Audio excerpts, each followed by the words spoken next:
Hello, beautiful person. Greetings from cold in the -20s Winnipeg. My name is Hadassah Vitar. I'm a life coach and a wellness advocate, and I am a blessed person who is surrounded by love today. And today is my birthday. I am 59 years old, and it's the last year of my 50s. Oh my goodness. A year from today, God willing, I will be 60. Who can imagine that? But anyway, I am extremely grateful. So much love has come my way and all my social media, and I am so grateful and thank you. And it is Valentine's Day, and yeah, when your birthday's on Valentine's Day and you are not someone who enjoys crowds, you never go out for dinner on your birthday. And in normal times, we'd be going out probably for lunch or something, but that's okay. It'll come. It'll come. So, yeah, tonight I wanted to talk about self-love and why that has to come first before you can love someone else. And it seems kind of like a cliche, but it's actually true. I mean, I remember as a kid listening to Crosby, Stills, Nash and Young. Stills, not Stills. Crosby, Stills, Nash and Young. If you want to talk about old people, that's me. And I remember being struck by this line. I forget what song it was. You expect for me to love you when you hate yourself, my friend, na, na, na, etc. So, and even at the time, even as a teenager, I remember really being struck by that line. And it's been something that I've struggled with all my life. And now as I'm getting older, I'm more coming to be accepting and open to love. And so I love you, and a lot of you appear to love me, which is amazing.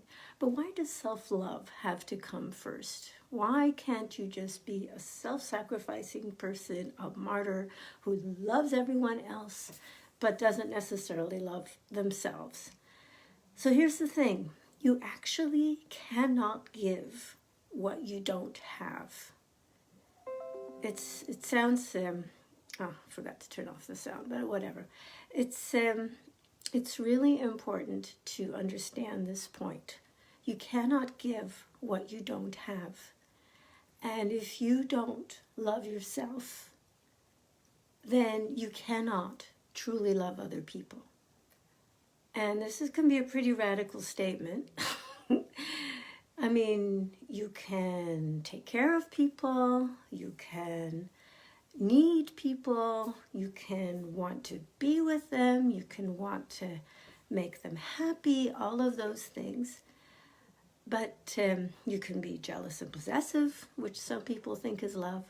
But to truly love someone, to truly give freely, you have to have your own love first. And it doesn't have to be a huge amount of love. Like the love that we have for our children is probably as close to pure love as can be, all being well. I understand that not all parents and all children have that situation, unfortunately.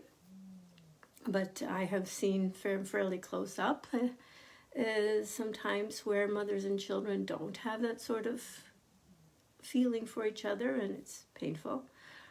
But again, I think that there is a relationship there, that if you don't love yourself, it's extremely hard to love other people.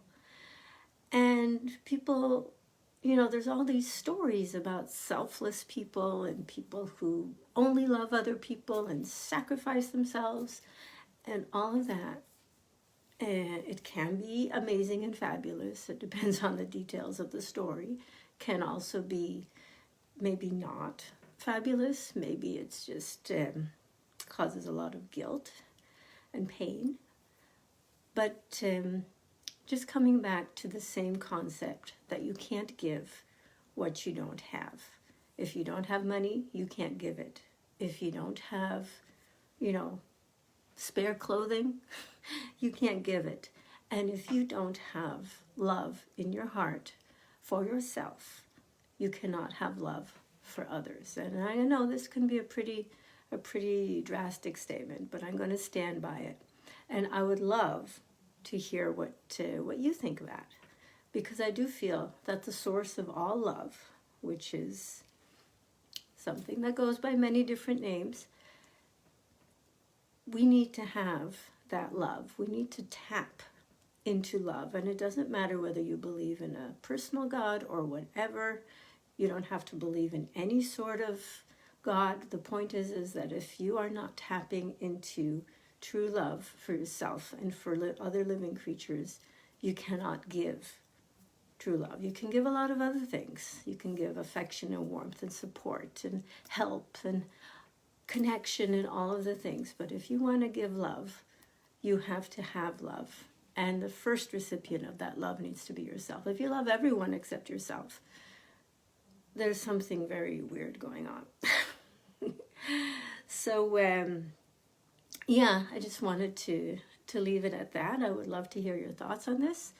And, we've been talking a lot about sleep lately. I was in a group, and again, somebody was talking about how they had insomnia and how life was really hard. It's like the basis of good health is decent sleep.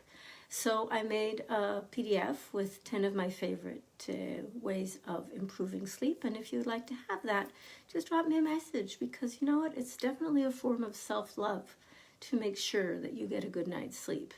And yeah, if you have a baby or somebody, or a toddler, or maybe an old person living with you who wakes you up at night, then that can be hard.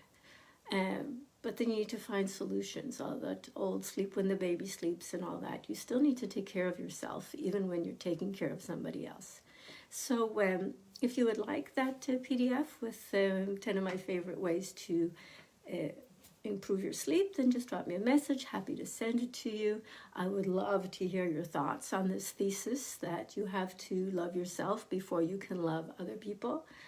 And I would love to hear from you. So you have a great evening. Remember, I love you. If you celebrate Valentine's Day, I hope it was a good one. And talk to you again probably tomorrow. Bye.